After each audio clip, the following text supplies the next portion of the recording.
पानी नहीं पीता ज़्यादा, ठीक है। तो अगर पानी ज़्यादा नहीं पिएगा तो जो पॉटी है वो ड्राई हो जाती है। इसलिए अगर किसी को भी कॉन्स्टिपेशन है तो हमें ज़्यादा पानी पीनी चाहिए, फर्स्ट पॉइंट। दूसरा, वो पर्सन हो सकता है ज़्यादा फास्ट फूड या तली भुनी चीज़ें खा रहा है, जिससे क्या हो रहा है कि अब उसका बल्क रह ही नहीं रहा। जैसे मान लो आप सलाद ज़्यादा खाओगे, गाजर, खीरा, ककड़ी, ठीक है ना, ये सब मूली, ये सब ज़्यादा, जैसे रेडिश है, कैरोट है, ये सब अगर आप ज़्यादा लेते हो, सलाद आप ज़्यादा खाते हो, तो क्या होगा, उसमें सेलुलोज होता है। तो सेलुलोज है तो पूरी तरह से वो डाइजेस्ट नहीं होता। तो पूरी तरह से वो डाइजेस्ट नहीं होता तो उसका क्या होता है, वो बल्क बनाता है, मास प्रोवाइड करता है। किसको? किसको? स्टूल को। तो स्टूल में मास रहेगा, अगर किसी चीज में मास है, उसका बल्क है, तो इजीली वो चीज पास आउट होता है। तो सेलुलोज में फाइब्रस है, फाइबर्स होते हैं सेलुलोज फाइबर्स, और ये पूरी तरह से डाइजेस्ट नहीं होते तो पूरा बल्क बन जाता है। तो इस कारण से अगर हम, और वो जो सलाद है उसमें क्या है, रफेज है, सेलुलोज है, तो रफेज जो है हमें ज़्यादा से ज़्यादा खानी चाहिए। रफेज यानी सलाद is a good source of roughage, और रफेज में सेलुलोज होगा, ये डाइजेस्ट नहीं होगा तो क्या होगा कि पॉटी का बल्क बनेगा, यानी उसका मास होगा और वो इजिली पास आउट होगा, ठीक है। तो कॉन्स्टिपेशन में क्या है, फीसेज रिटेन हो जाते हैं कोलोन में। क्यों? क्योंकि इरेगुलर बाउल मूवमेंट है, कभी सुबह पॉटी के लिए कोई जा रहा है 9 बजे, कभी 10 बजे, कभी 11 बजे, इरेगुलर हो गया बाउल मूवमेंट, उसका कोई टाइमिंग है नहीं। क्यों हो गया? क्योंकि उसमें पानी कम पी रहा है पेशेंट, ये हो सकता है रीजन। दूसरा, फास्ट फूड खा रहा है, स्पाइसी ऑयली चीज़ें खा रहा है, सलाद ये सब खा ही नहीं रहा, तो बल्क बनेगा कहाँ से और पॉटी क्लियर होगा नहीं। तो that is the constipation.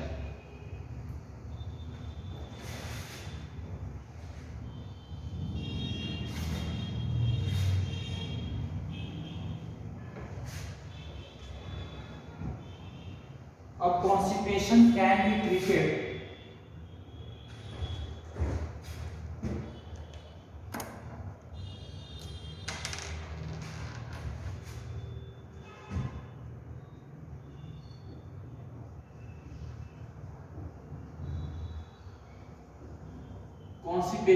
can be treated by first drinking a lot of water,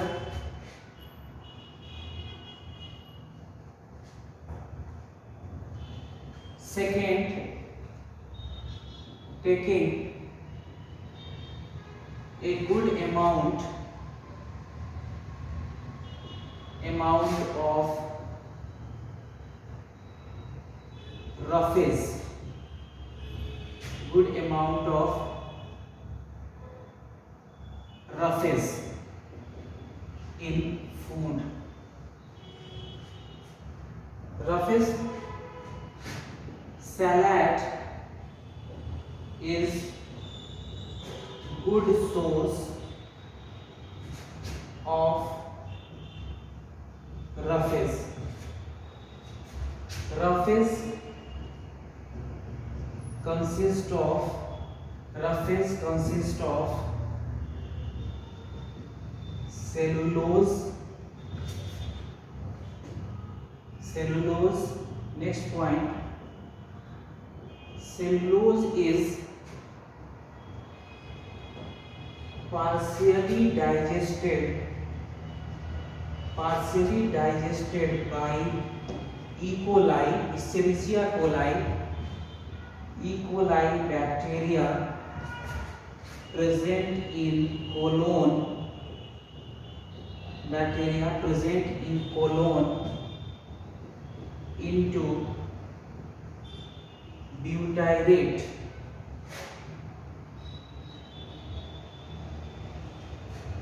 तो सेलुलोज को कन्वर्ट करता है ब्यूटाइरेट में, बट पार्शियली। तो cellulose is partially digested by E coli bacteria present in colon into butyrate. So partially digested cellulose provide bulk or mass to a stool and it can easily passed out and stool mass to stool and stool can easily passed out।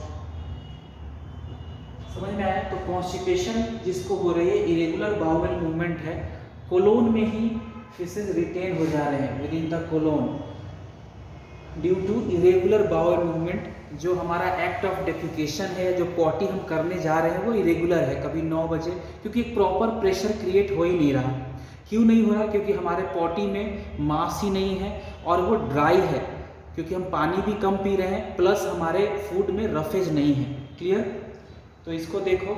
उसके बाद next आते हैं बच्चों,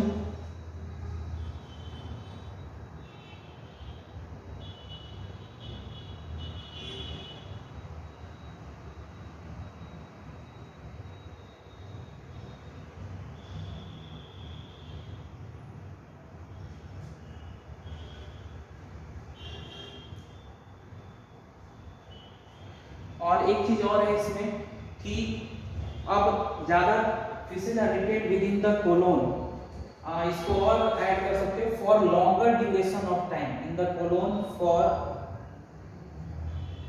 longer duration of time within the colon for longer duration. ये दिख रहा है आपको लॉन्गर ड्यूरेशन? नहीं, ये कट गया बच्चों। for colon for longer duration of time due to, हाँ ये विकल्प सही है, faeces are retain within the colon for longer duration of time due to irregular bowel movement. तो ज़्यादा देर तक रह जाते हैं। अब ज़्यादा देर तक रहेगा कोलोन में, हमें पता है कि जो फूड में पानी होता है उसको और एब्जॉर्ब कर लिया जाता है। तो फूड में अब लॉन्गर ड्यूरेशन तक है तो फूड क्या हुआ, फूड से जो भी पानी है उसको एब्जॉर्ब कर लिया गया। ये भी एक रीज़न है, क्योंकि फूड में जो भी पानी रहेगा, फिशेज में जो भी पानी रहेगा वो कोलोन रीजन में एब्जॉर्ब हो जाता है। तो एक तो पेशेंट कम पानी पी रहा है सपोज करो, अब कोलोन में ही बहुत टाइम तक रह गया। क्यों टाइम तक रहा? कि रेगुलर बाउल मूवमेंट है, प्रॉपर मूवमेंट हो ही नहीं रहा, कोलोन में प्रॉपर कॉन्ट्रैक्शन हो ही नहीं रहा, पेरिस्टालसिस हो ही नहीं रही, जिससे कि फूड वहां तक जा पाए। और इरेगुलर बाउल मूवमेंट है, प्रेशर जनरेट हो ही नहीं रहा, क्योंकि फिशेज में जो है या स्टूल में पूरा प्रॉपर मास ही नहीं है या उसमें पानी है ही नहीं, तो फूड आगे की तरफ जाएगा कैसे? तो इस तरह से।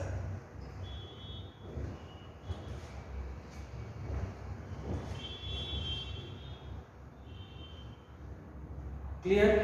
तो ये याद रखना है आपको। नेक्स्ट,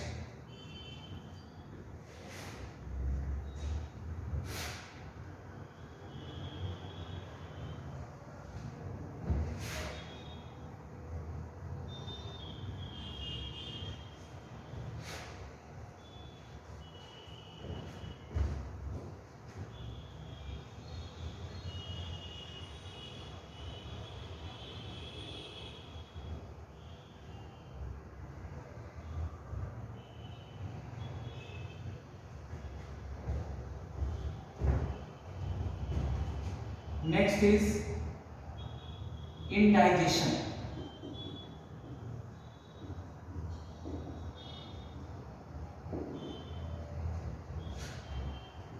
इनडाइजेशन मतलब डाइजेशन हो ही नहीं पा रहा है। तो इनडाइजेशन कब होगा? When food is not properly when food is not properly digested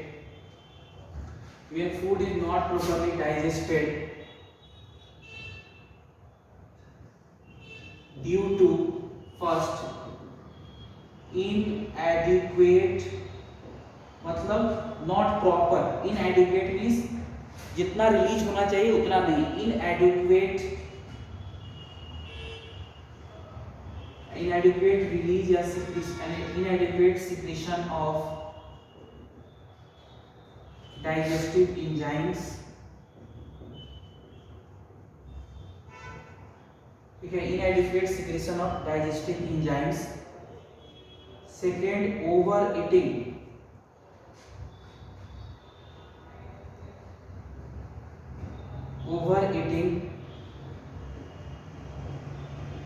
spicy food.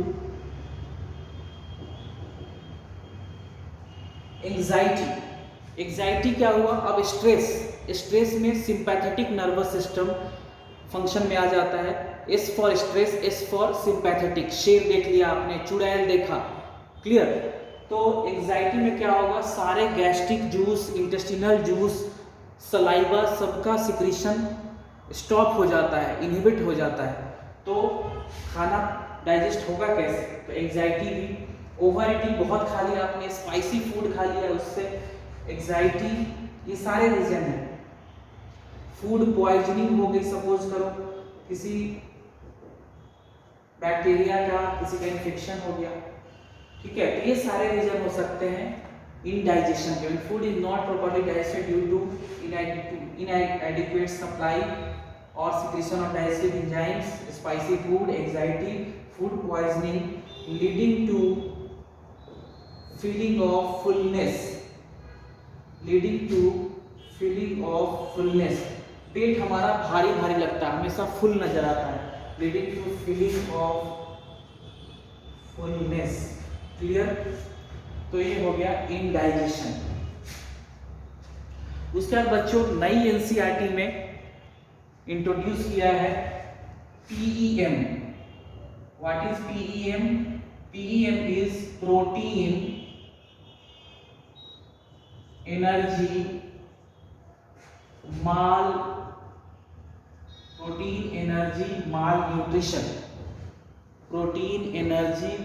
Nutrition. Clear. इसमें दो डिजीज के बारे में एनसीईआरटी ने बताया हुआ है. एक है क्वाशियोरकर,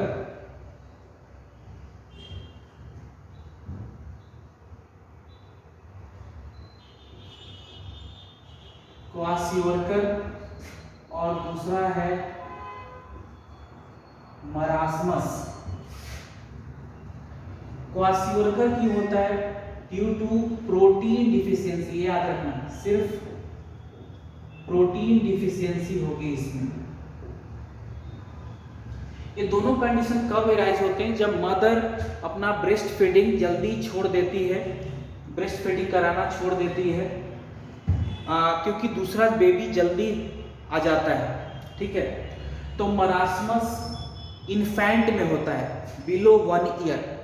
और उसके बाद breast milk is replaced by low caloric and low protein diet. तो ये हो जाएगा मरासमस. तो क्वाशियोरकर में होगा प्रोटीन डिफिशियंसी. क्यों होगा protein deficiency? Because in children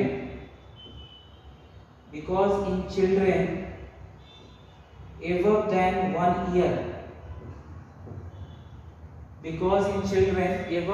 1 year,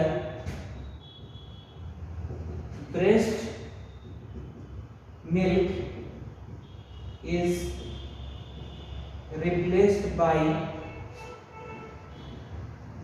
high calorie, low protein diet. Kwashiorkor हमेशा एवब 1 ईयर के बच्चों में होता है.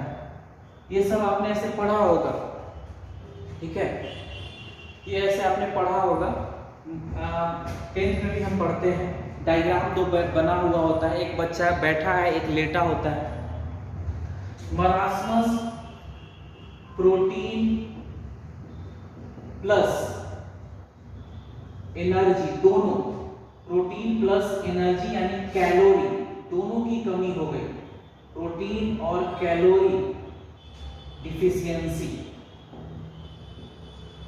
प्रोटीन प्लस कैलोरी दोनों के डिफिशियंसी से, प्रोटीन प्लस कैलोरी डिफिशियंसी से होगा marasmus. Clear? Protein plus energy deficiency से होगा मरासमस,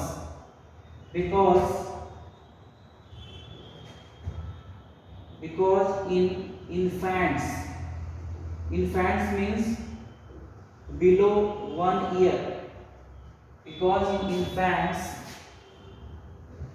breast milk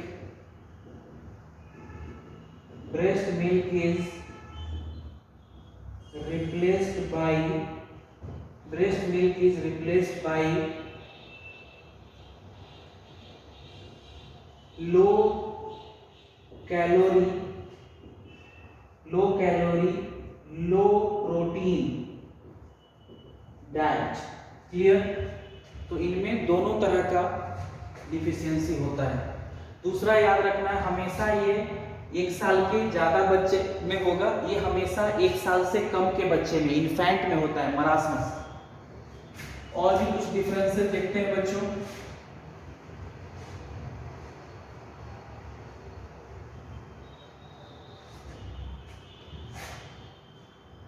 अब क्वासियोरकर में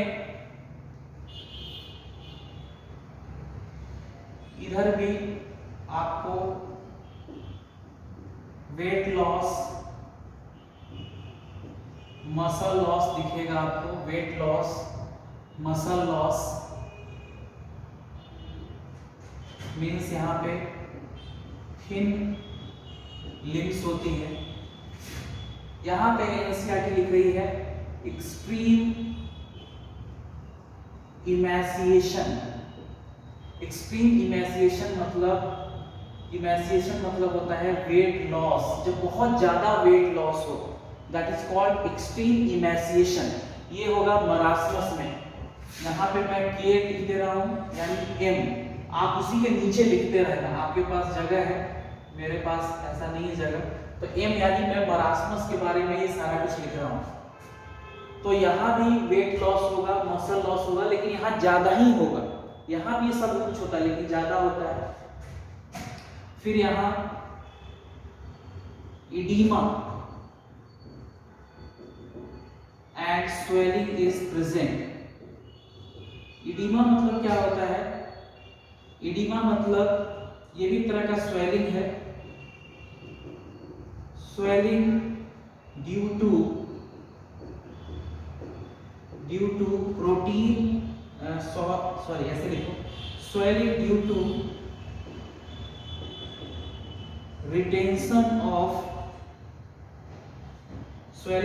retention of fluid in tissue। क्या होता है? ब्लड में आपको पता है प्रोटीन, ये जानो आप, ब्लड में प्रोटीन क्या होते हैं? वाटर और सॉल्ट को बाइंड करते हैं। ब्लड में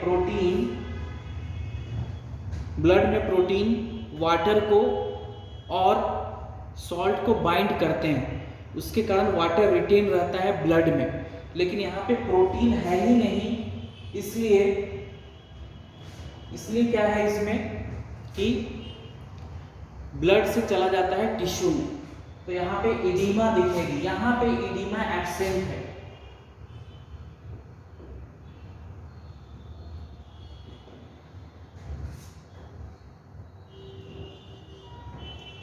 ठीक है ना? यहाँ पे इडीमा इज एब्सेंट, यहाँ पे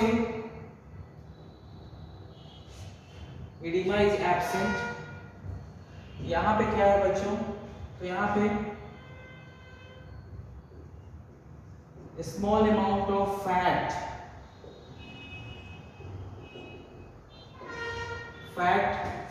small amount of fat is present in abdomen area।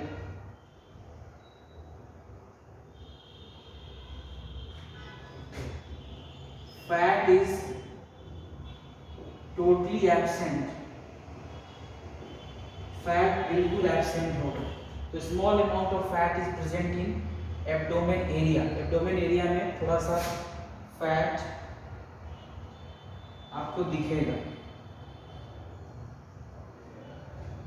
तो ये कुछ डिफरेंसेस हैं प्रोटीन एनर्जी माल न्यूट्रिशन के क्वासियोरकर और मरासमस में। ठीक है, तो ये ध्यान से पढ़ना आप, ये सारे डिफरेंसेस हैं। यहाँ पे एडिमा एब्सेंट मिलता है,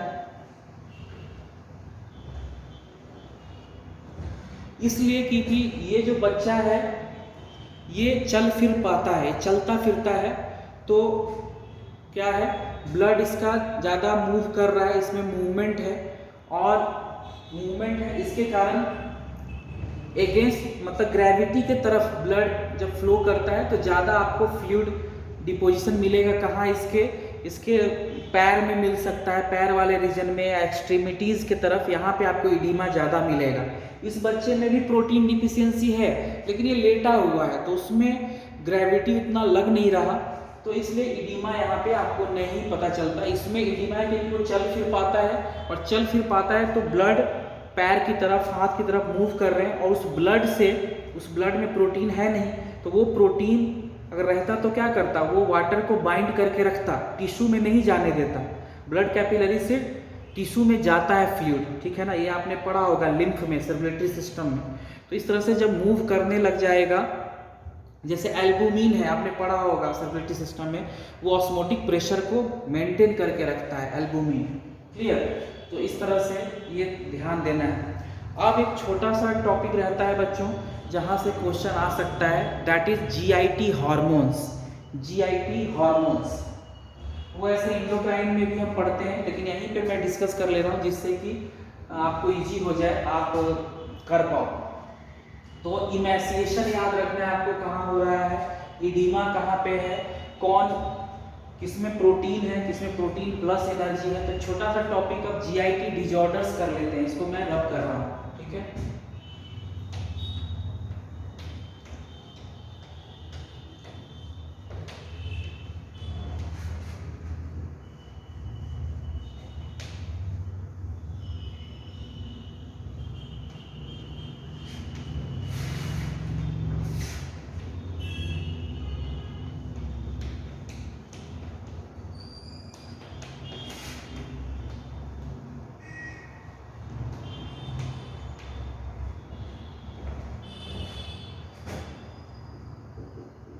जीआईटी हार्मोन्स, इससे भी क्वेश्चन आ सकता है, तो ये याद रखो, कुछ इंपॉर्टेंट है। जैसे डिओडेनम से, डिओडेनम और सेल्स ऑफ डिओडेनम सीक्रेट्स एक हार्मोन है सिक्रीटीन, दूसरा है पोलीसिस्टोकाइनिन,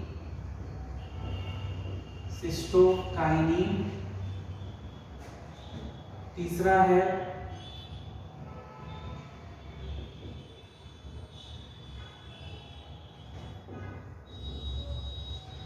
डिओक्राइनिन,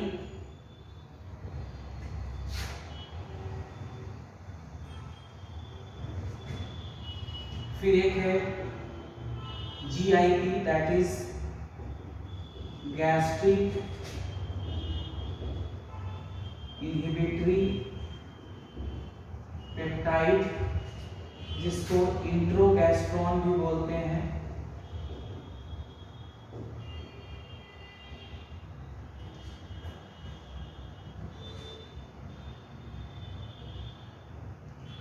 ठीक है, तो ये डिओडेनम से सिक्रीट होंगे सारे।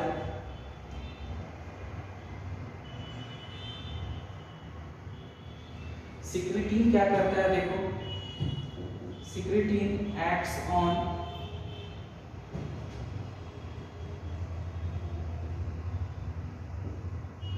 एक्सोक्राइन पार्ट ऑफ कोलिसिस्टोकाइनिन, इसको शॉर्ट फॉर्म में CCK, और कुछ लोग कहते हैं कि इसका दूसरा नाम है पैनक्रियोजाइमिन भी। ये दो जगह इसका एक्शन है। शॉर्ट फॉर्म में इसको लिखते हैं पीजेड। तो कोलिसिस्टोकाइनिन और पैनक्रियोजाइमिन दोनों इसका नाम है, दो जगह इसका एक्शन है। तो secretin acts on exocrine part of pancreas and stimulate to part of pancreas and stimulate to release bicarbonate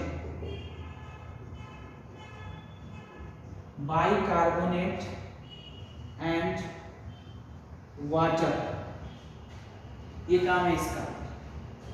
cholecystokinin का दो काम है, एक मैंने बताया था acts on gall bladder to release bile, दूसरा है एक्ट्स ऑन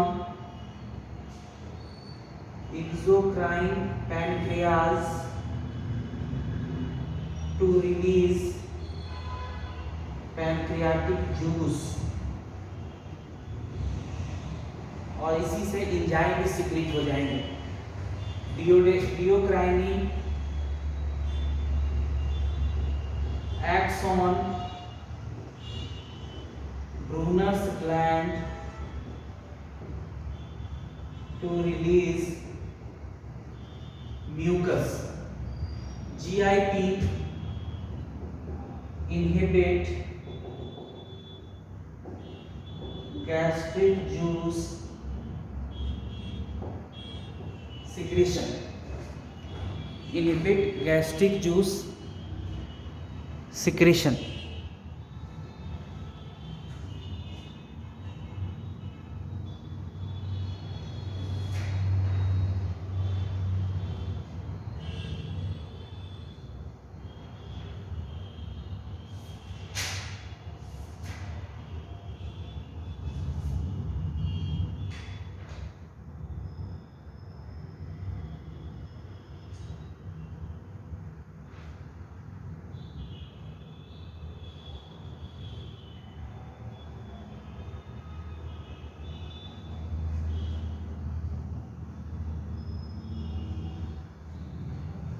क्लियर बच्चों? तो ये सारे हॉर्मोन्स हैं जहाँ से क्वेश्चन आ सकते हैं। कुछ और भी हैं जैसे डिओडेनम प्लस इलियम मिलके सिक्रीट कराते हैं। एक है इंट्रोकाइनिन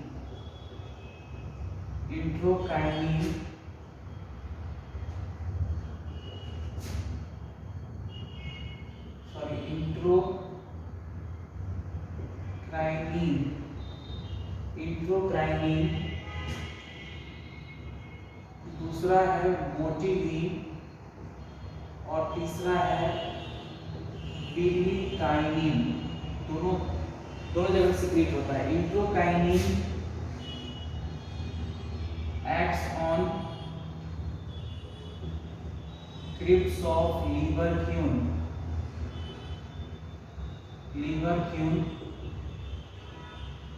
to release intestinal juice। Motilin increases motility और increase peristalsis।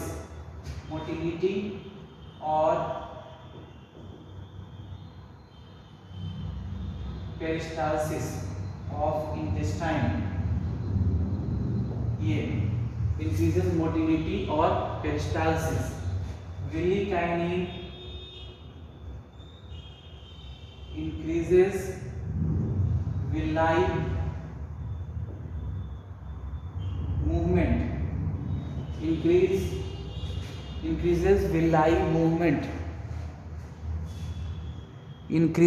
villi movement।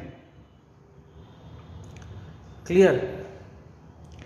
increases villi movement। तो एब्जॉर्प्शन बढ़ जाएगा। तो ये सारे हार्मोन्स हैं, ये जरूर आप देख लेना।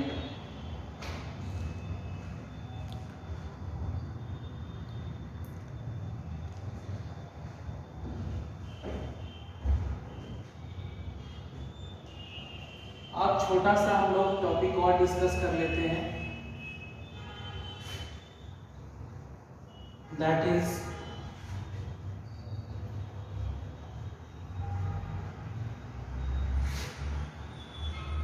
विटामिन्स।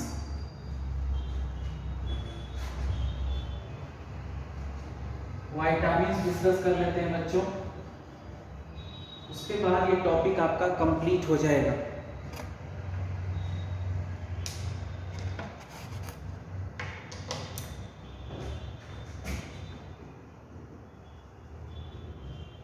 विटामिन्स फैट सॉल्युबल होते हैं, फैट सॉल्युबल विटामिन्स होते हैं, और कुछ वाटर सॉल्युबल। फैट सॉल्युबल में है विटामिन ए, इसका दूसरा नाम है रेटिनॉल, रेटिनॉल। और इसके डिफिशियंसी से क्या होता है बच्चों, नाइट ब्लाइंडनेस, विटामिन ए की कमी से नाइट ब्लाइंडनेस। विटामिन ए कहाँ होता है present, in yellow fruit, yellow fruit, yellow fruit जैसे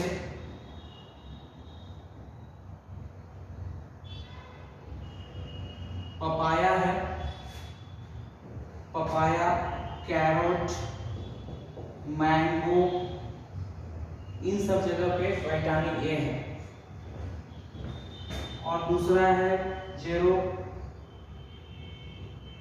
जेरोथैल्मियम भी होता है, night blindness and xerophthalmia, that is dryness of eye ball. देखो ये दिख रहा है कि नहीं आपको, ड्राइनेस ऑफ आई बॉल, हाँ it is visible. Vitamin D को क्या बोलते हैं, कैल्सीफिरॉल, इसकी कमी से रिकेट्स। विटामिन थोड़ा सा बस याद रखना, vitamin E is टोकोफिरॉल, टोकोफिरॉल is another name for vitamin E. Vitamin E से स्टेरिलिटी आती है, इसकी डिफिशियंसी से। इट इज एंटी स्टेरिलिटी और ब्यूटी विटामिन, ब्यूटी जितने फेयरनेस क्रीम है उसमें है। विटामिन के इज फाइलोक्विनोन, इससे क्या होगा, इसकी कमी से डिले